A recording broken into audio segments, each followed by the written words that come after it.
الرحمن الرحیم۔ حضرت بلال رضی اللہ تعالیٰ عنہ حضور پاک صلی اللہ علیہ وسلم کے خرچ کے انتظام کے ذمہ دار تھے۔ جو بھی مال آتا، جو بھی خرچ کیا جاتا، اس کی دیکھ بھال ان کے ذمہ تھی۔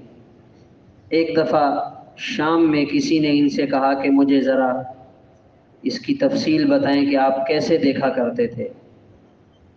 بتانے لگے کہ کوئی ایسا خاص آمدنی کا ذریعہ تھا نہیں، جیسے کہیں سے مال آ جاتا ہم اس کو آگے خرچ کر دیتے، اور بہت دفعہ ایسا ہوتا ضرورت مند لوگ آتے اور میرے خزانے میں، میرے پاس جیب میں کچھ بھی نہیں ہوتا، تو میں آپ صلی اللہ علیہ وسلم کے نام پہ قرض لے لیتا اور ضرورت مند کی ضرورت پوری کر دیتا، بعد میں آتا تو ادا کر دیتے۔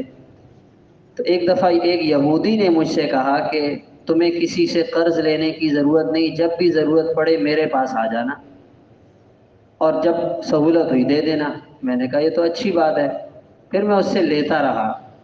ایک دن اچانک وہ اور لوگوں کے ساتھ میرے پاس آیا، کہنے لگا ہاں بھائی بتاؤ مہینہ ختم ہونے میں کتنے دن باقی ہیں؟ میں نے کہا 4 دن باقی ہیں۔ خیر تو ہے؟ کہنے لگا اتنا قرضہ تمہارا میرے جو ہے وہ میرا تم نے دینا ہے، تم پر اتنا قرضہ چڑھ گیا ہے، اگر نہیں دیا تو تمہیں غلام بناؤں گا، اور یہ میں نے تمہیں غلام بنانے کے لیے ترکیب اختیار کی ہے۔ تو کہنے لگے مجھے تو بہت پریشانی ہوئی جب میں شام کی اذان دی، آپ صلی اللہ علیہ وسلم سے ملا اور اپنی پریشانی کا اظہار کیا۔ آپ نے فرمایا اللہ آسان کریں گے۔ پھر ساری رات کہتے ہیں مجھے نیند نہیں آئی، اور میں نے کہا کہ یہ مجھے پریشان کرے گا۔ میں نے اپنی تیاری کر لی کہ صبح میں مدینے سے نکل کر کہیں اور چلے جاتا ہوں۔ میں نے اپنا پورا ذہن بنا لیا، تیاری کر لی۔ صبح کی نماز سے پہلے آپ صلی اللہ علیہ وسلم نے کسی کو بھیجا کہ جاؤ بلال کو بلا کر لے آؤ۔ تو میں آ گیا۔ آپ نے فرمایا یہ 4 اونٹنیاں کہیں سے آئی ہیں، جو تم نے لینا دینا کرنا ہے وہ ان کو لے جاؤ، سامان سے لدی ہوئی ہیں۔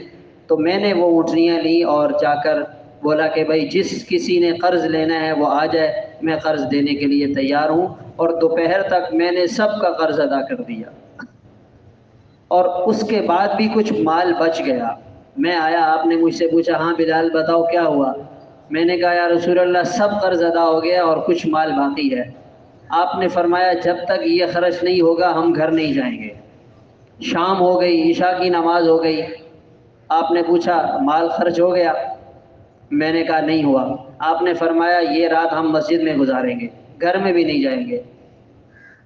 اگلے دن میں کوئی ضرورت مند لوگ آئے تو میں نے وہ جو بچا ہوا مال تھا وہ ان کو دیا۔ شام میں آپ صلی اللہ علیہ وسلم نے پوچھا ہاں بلال بتاؤ کیا ہوا؟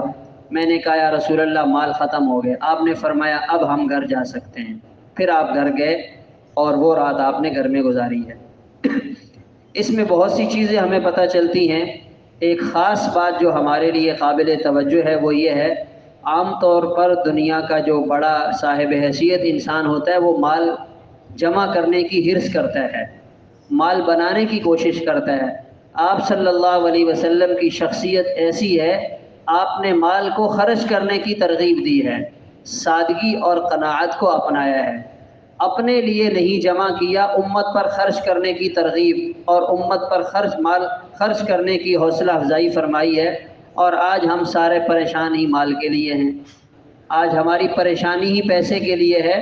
تو یہ پریشانی کی چیز نہیں ہے، فکر مند ہونے کے لیے اور سوچنے کے لیے جو اصل چیز ہے وہ ہماری آخرت ہے کہ ہم اس کے لیے کتنی تیاری کر رہے ہیں۔